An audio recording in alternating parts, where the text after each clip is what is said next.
ជំរាបសួរប្រិយមិត្តពុកម៉ែបងប្អូនអរគ្នាជាទីមេត្រីបាទនេះគឺជាស្ពានប្រាប់ទិសឬក៏គេហៅថាស្ពានកំពង់ក្ដីប្រិយមិត្តហើយបាទថ្ងៃនេះគឺជាថ្ងៃបុណ្យភ្ជុំធំតែម្ដងបាទហើយមើលទឹកនេះឡើងព្រៀបតែម្ដងសូមជំរាបផងដែរថាស្ពានកំពង់ក្ដីនេះគឺជាស្ពានបុរាណមួយដែលត្រូវ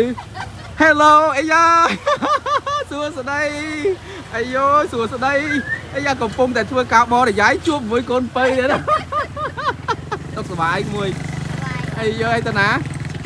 ជីកង់ដើរលេងអត់ទៅវត្តទេអាយ៉ាជីកង់ដើរលេងទៅមួយពូហ៎ទៅហ៎ទៅលេងស៊ីមៀមហ៎អាយ៉ា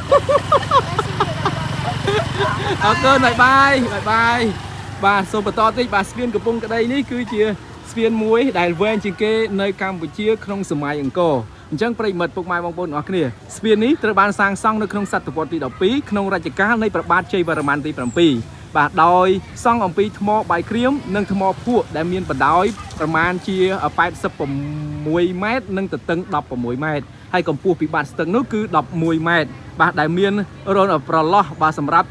ចរន្តទឹកឆ្លងកាត់នឹងមានចំនួន21ផងដែរបាទប្រិមិត្តអញ្ចឹងសម្រាប់ប្រិមិត្តពុកម៉ែបងប្អូនទាំងអស់គ្នាដែលគាត់ជិះកាត់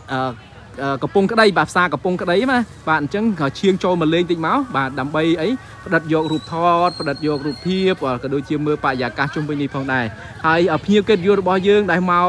មានន័យថាគាត់ចេញពីវត្តមកបាទគាត់មកចូលរួមថតលេងកំសាន្តផងដែរនេះអាយូឈូតម៉េចបាទស្អាតណាស់បងហើយ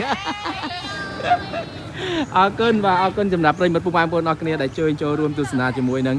ការផ្សាយរបស់យើងខ្ញុំបាទអរគុណច្រើន